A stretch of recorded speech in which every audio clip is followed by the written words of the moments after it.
wa man yuti'ir rasula faqad ata Allah, duk wanda ya biyayya ga manzon Allah sallallahu alaihi wasallam kai tsaye yayi biyayya ne ga Allah. To ce sa su ne masdarai, su ne wato ainihin bubbuga guda biyu manya-manya wanda zaka dauko abinda zaka yi na ibada. Abu na biyu, kai dan Allah. Idan kai abinda Allah ya shar'anta ko abinda manzo sallallahu alaihi wasallam ya shar'anta amma baka yi dan Allah ba, shi ma aikin ya rushe, Allah ba zai karba ba. wa ma umiru illa liya'budullaha mukhlisin, Allah bai umurci mutane ba sai dai face su bauta masa suna masu tsarkake ibada zuwa gare shi.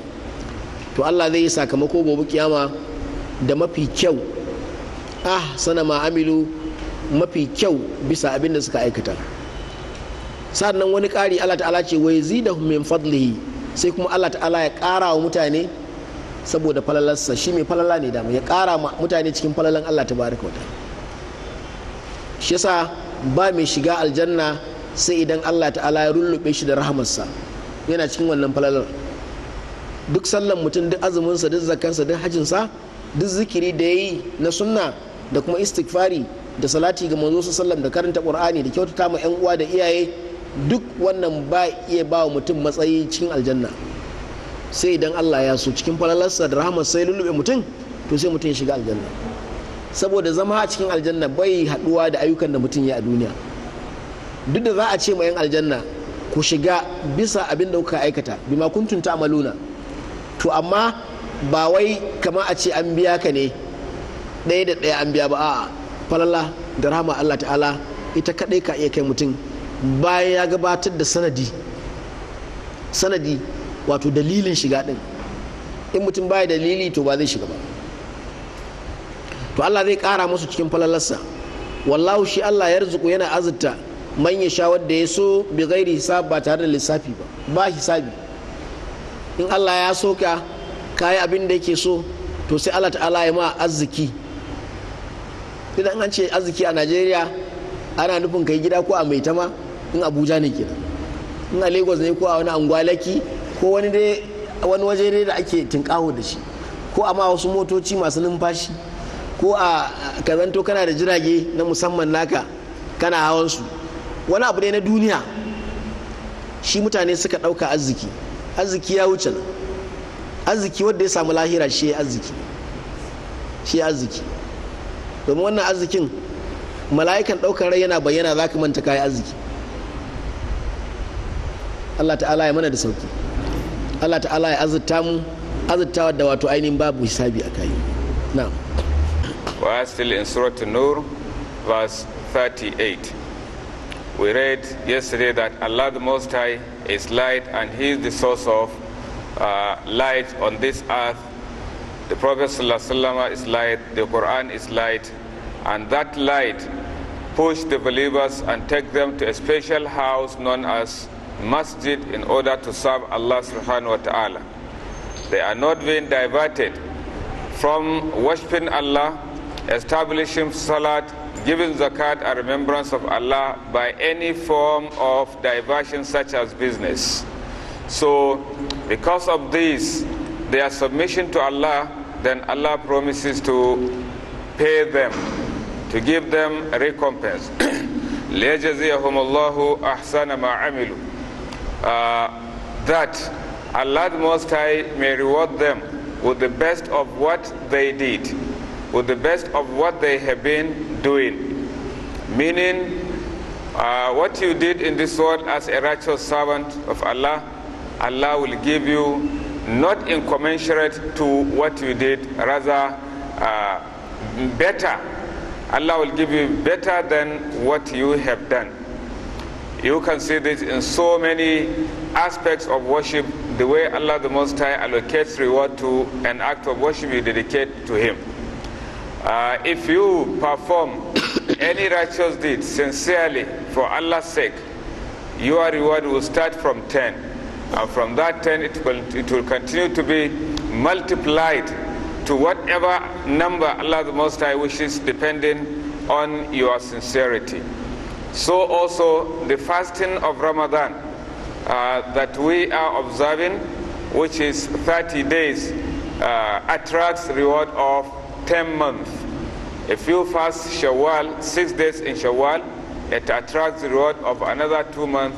Therefore, you are going to get a reward as if you have spent the whole year observing fasting. You who fast for only 30 days and then with additional 6 in the month of Shawwal. This indicates that Allah the Most High gives you a reward, not in commensurate to what you did, rather in the best way from what you have done. بما عملوا ويزيدهم من فضله, and after rewarding the believers in the best form, He still increases them from His favor. Allah the Most High increases the believers from His favor. In as much as you have done all you did for the sake of Allah, you take guidance from Allah and the Prophet sallallahu alaihi wasallam. Because whatever you do, devoid of Allah's command, devoid of Prophet sallallahu alaihi wasallam command, then you are not going to get reward for that. So that is condition number 1. Number 2, after doing it, that following the command of Allah or that of the Messenger sallallahu alaihi wasallam, then it must be sincere. You do it sincerely. The command given to you by the Prophet sallallahu alaihi wasallam is the same as that given by Allah, because obedience to him is direct obedience to Allah. وَمَنْ يُطِعِ الرَّسُولَ فَقَدْ أَطَاعَ اللَّهَ. Whosoever obeys the Messenger sallallahu alaihi wasallam, he has indeed obeyed Allah the Most High. So you do it for the sake of Allah, sincerely, without any form of riyah or shirk. وَيَزِيدَهُمْ مِنْ فَضْلِهِ. Allah the Most High also will increase believers from His own favor. Because the paradise that Allah the Most High gives to His obedient servant is only for His own bounty, for His own favor. Because what you have done cannot earn you paradise. Even the Prophet ﷺ has mentioned that none of you can deserve entrance into paradise because of what he did, except by the mercy of Allah the Most High. وَيَزِيدَهُمْ مِنْ فَضْلِهِ وَاللَّهُ يَرْزُقُ مَنْ يَشَاءُ. Allah the Most High provides whom He wishes from His favor, بِغَيْرِ حِسَابٍ, without limit. It is Allah the Most High, the owner of everything. If you see somebody counting before he gives, that person is still poor, no matter how rich he is. But Allah the Most High gives without limit, and whatever He gives, no matter how much He gives, the reward, the favor will never end. If you mention rizq, as far as we are concerned, the first thing we think about is money. You get connection, you get one very strong business, you own properties in expensive areas, let's say in Abuja, in Asokoro, Maitama, and so on. In other states, the best places, no. As far as rizq is concerned, this is not the rizq referred by Allah the Most High here. Because you may own the whole of this world. By the time you are seized by an angel, you have forgotten that you had been rich. Because you have forgotten that. Because now you have been seized by Allah's punishment. But this is rizq, provision, that is unfailing, that will continue forever, the rizq in paradise, بغير حساب, without any limit. والذين كفروا أعمالهم كسراب بقيعة يحسبه الظمآن ماء حتى إذا جاءه لم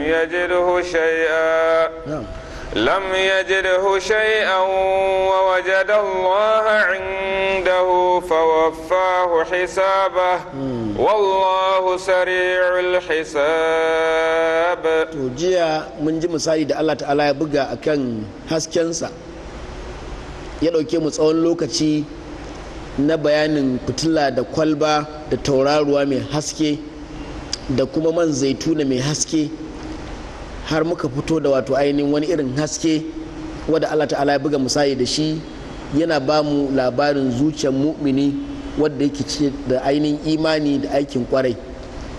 To yau ma kuma ga misalin su kuma wa'anda suka kibin Allah tabaraka wa ta'ala suka kafirta ayyukansu, misalin ayyukansu. Allah ta'ala ce wallazina kafaru, wa'anda suka yi kafirci a amaluhum ayyukansu kasarabin bi baqiya, ayyukansu yana nan ne kamar ƙawawainiya wadda ke a fili na sahara mai yawa, wadda kuma yake lebur, wato ba tudu ba kwari. bi ma'ana idan kana irin wannan filin za ka iya ganin kamar daga nan zuwa kubuwa, daga nan zuwa gwagwalada, saboda wajen yana miƙe kwance, ba tudu ba gangare ba kwari na sahara.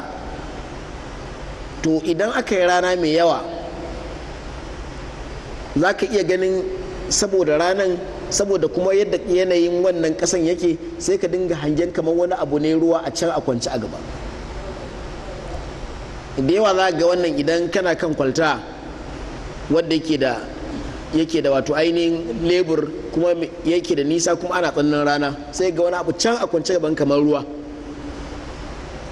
To an fi samun sa a sahara, musamman idan kasan wajen yana nan a kwance lebur ba tudu ba gangare. To Allah ta'ala ce su ayyukan kafirai tamkar kamar wannan ƙawawainiya din ne, haka ayyukan su yake, wato wani abu ne wanda kike hangensa can nesa amma ba shi. To haka duk wanda bai yarda da Allah tabaraka wa ta'ala ba, to aikinsa babu shi. To sai Allah ta'ala ce ya sabu zam'anu, shi wanda ke jin kishi idan ya ga irin wannan ruwan ma sai zaci ruwa ne, saboda shi farko yana da larura ta kishin ruwa, abinda ke a tunaninsa ko da yaushe ruwa, kuma ina zai samu ruwa, kuma ya za a yi ruwan nan ta iso mashi, saboda yana cikin tsananin kishi. Shi sa idan kana bukatan wani abu za ga kana wani lokaci maka yi sa'a ba, sai ka dinga yawan mafarkin abu. Kana neman kwangila a wata ma'aikata, sai kana mafarkin kwangila, ko kana so ka auri wata, ana nan ana ta bugawa ga masu nema sun yawa, kai ma ka shigo ka kama malamai a yi addu'a, ana ta addu'a, he kai bacci, he ka dinga jin kana mafarkin an ɗaura aurenka a wani masallaci, saboda hankalinka duk yana wancan wajen. To haka shi wanda ke da wani bukata hankalinsa na karkata kan bukatansa. Shi sa aka ce babu wanda yake son Allah tabaraka wa ta'ala kamar Rasulullahi sallallahu alaihi wasallam, saboda shi duk hankalinsa yana kan Allah tabaraka wa ta'ala. To haka shi mai wani bukata yake. To shi wannan mai kishirwan abinda dama yake so ya ji maganar ruwa, ina za a samu ruwa, ya za a tono ruwa, ya za a samu abin nan. To saboda haka idan ya ga wannan abinda zai zata kawai ruwa ne, ruwa zai zata cewa yana gabansa. Allah ta'ala ya ce hatta idza ja'ahu, ha sai lokacin da wannan mai kishirwan ya iso inda yake zaton wannan ruwan yake, to shikenan da yake damun ba ruwa ne ba, wato haske ne ya harhaɗu da na rana da na wajen, sai yayi wani abu wanda yake kama da ruwa, amma ba ruwan ne ba. Allah ta'ala ce hatta idza ja'ahu, ha sai idan shi wannan wanda bai imani da Allah bai iso wajen, lam yajidu shay'a, ba zai samu komai ba. Shi sa idan kana tafiya kana hangen wannan, da ka iso wajen ba ruwan sai ka gan shi kuma a gaba can, haka za ka yi tafiya, da za ka yi tafiyan kilo 100 ba za ka ga ruwan ba. Lam yajidu shay'a, babu komai a wajen. wa wajada Allah, sai ya samu Allah tabaraka wa ta'ala indahu a wajen, fa wafahu hisabahu, sai Allah ta'ala ya cika mai hisabinsa. Bi ma'ana yana nan yana tafiya kwatsam sai ya mutu, sai gashi aka bayu, kwatsam sai tsayuwar alkiyama, sai kuma hisabi. Wannan misali ne wanda ke rayayye, kamar yadda yake zaton ruwa ne, yana zato har ya kai inda zai je ba ruwan, haka shi ma zai ta zato cewa yana kulla alkhairi amma shari yake kullawa, sai gashi ya samu kansa gaban Allah tabaraka wa ta'ala. Wannan misalin na ayyuka ne na kafirai, amma musulmi ya hattara domin wani musulmin bai da wani aiki daman na alkhairi. Duk inda ake shari yana wajen, duk ake barna yana wajen, inda ake ibada baya wajen, inda ake sallah farillan sallah na jam'i baya wajen, aka ce zakka bai bayarwa, aka ce umra ko haji bai zuwa, duk komai shi dai yana nan sunansa musulmi. To shi ma haka zai je riski babu aiki, domin babu duk wanda bai aiki ba za a kago aiki a bashi ba, sai wanda ya aiki. Shi yasa sahabbai suka fi kowa morewa, da sun taru suna tuna ma junansu aiki, domin shi ne ɗaukakansu. Kamar da in ka samu 'yan kasuwa in sun taru abin da za su tauna yaya kasuwanci, ya za a samu riba. In ka samu 'yan canji, ya maganan dala yaushe za ta karye, wa zai karya ta. Haka za ka samu kowa da irin fagen da yake so yake tattaunawa a kai. To haka sai kwatsam ya ga kansa a kabari. Duk wanda yake kabari a yau ba shiri yayi ba, ya ce ma Allah na shirya a zo a tafi. A'a, yawanci wadda za ka gani a kabari a yau yadda muke din nan a raye ba sani ba, washe gari kawai sai ga su a kabari.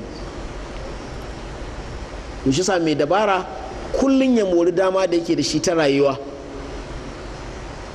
Dama ta rayuwa dama ce mai tsadan gaske. Shi Allah tabaraka wa ta'ala ba wai wanda yake tilasta mai barka ba, a lokaci ne kawai bai ba. Ba a barin ka dan iliminka, ba a barin ka dan imaninka, ba a barin ka dan wautanka, ba a barin ka dan sabonka.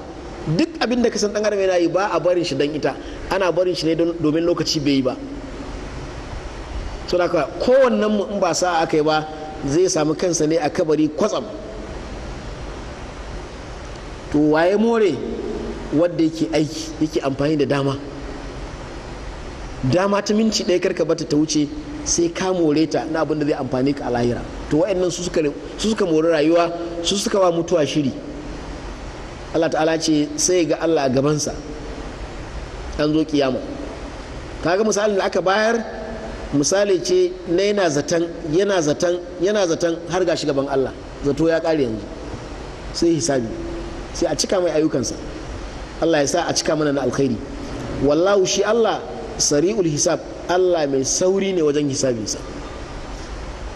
Ba irin hisabi ne na dan adam ai ta jinkiri, lauya ya zo ya ta turanci, wani lauyan ma ya zo, wani lauyoyi kaga mutum an biyo shi da lauya 30 duk za a zo a yi turanci saboda a kare abin da ake ci. Misali shi alkali ma ya rude in yi turancin ta mai yawa.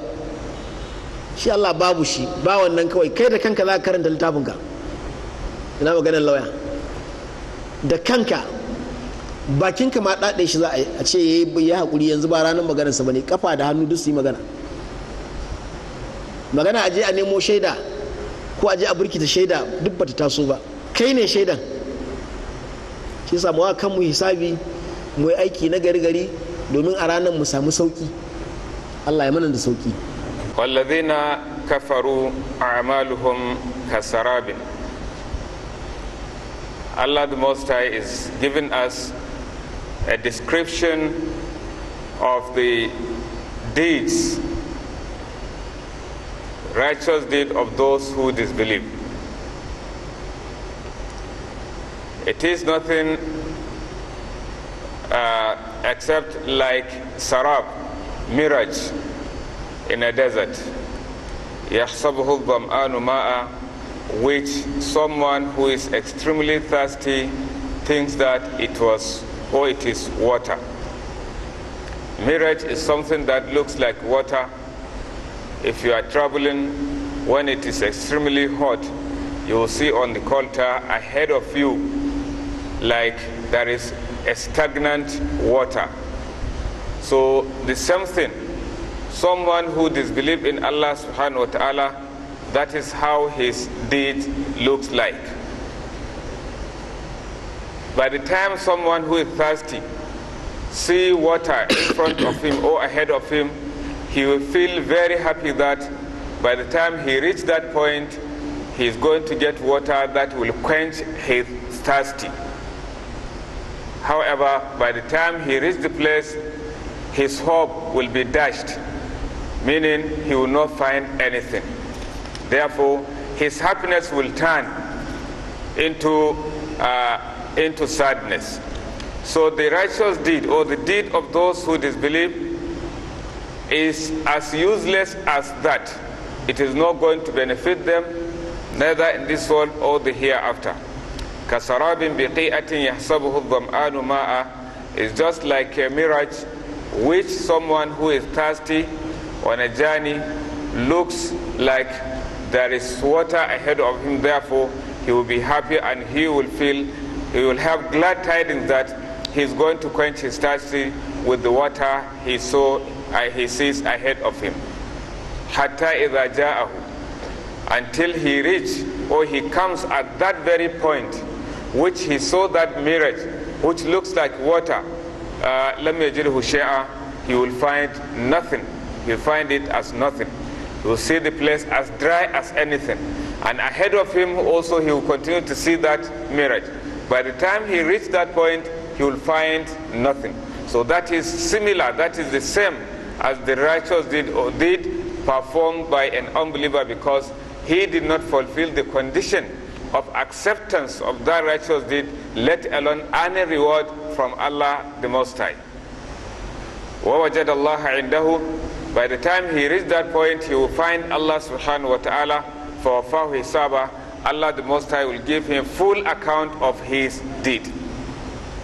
What this parable is driving home to, is trying to let us understand is that if one failed to believe in Allah subhanahu wa ta'ala, then he will definitely get nothing in the hereafter with Allah the Most High. As he is alive, thinking that he is doing good, he deserves paradise, he deserves this and that, then he dies. As he dies, he will find his record with nothing except what? Except sins, disbelief in Allah, anger of Allah subhanahu wa ta'ala. Therefore, فَوَفَّاهُ حِسَابًا, Allah will give him full recompense of what he did, meaning Allah will put him into hellfire. Because he was thinking that if he reach the hereafter, he will also have good. As he is enjoying in this world, so also he will enjoy in the hereafter. After all he did was made useless by Allah subhanahu wa ta'ala because he did not believe in Allah. فَوَفَّاهُ حِسَابَهُ وَاللَّهُ سَرِيعُ الْحِسَابِ. Allah the Most High is swift in giving account. If one did not do righteous deed, there is no way he can see reward with Allah the Most High. So this description is a description of the deed performed by the disbelievers. It will be as useless as that mirage which someone who is thirsty thinks that there is water for him to quench his thirsty. By the time he reaches that point, he will find nothing. Therefore, his happiness will turn into opposite. So also, they were thinking that when they reach Allah the Most High, when they meet Allah, they will have reward and they will earn paradise. But by the time they meet Allah subhanahu wa ta'ala, they will find nothing of righteous deed. Therefore, their recompense will be hellfire. Wallahu sari'ul hisab. Allah the Most High is swift in terms of giving account. So, the description of the deed of believers. A believer should also be very, very careful. Iman is not just one to say that he believes without righteous deed and then he thinks that he is going to get paradise. There is no way you can get reward if he did not do that righteous deed. So don't be surprised. You are calling yourself a Muslim. You are not doing the righteous deed being done by the Muslims and think that in the day of Qiyamah you will have paradise. You will be surprised that you will not have it. So we should be very careful. We should do the best we could in order to please Allah the Most High, so that our deeds will not look like sarab, mirage, when we meet Allah the Most High.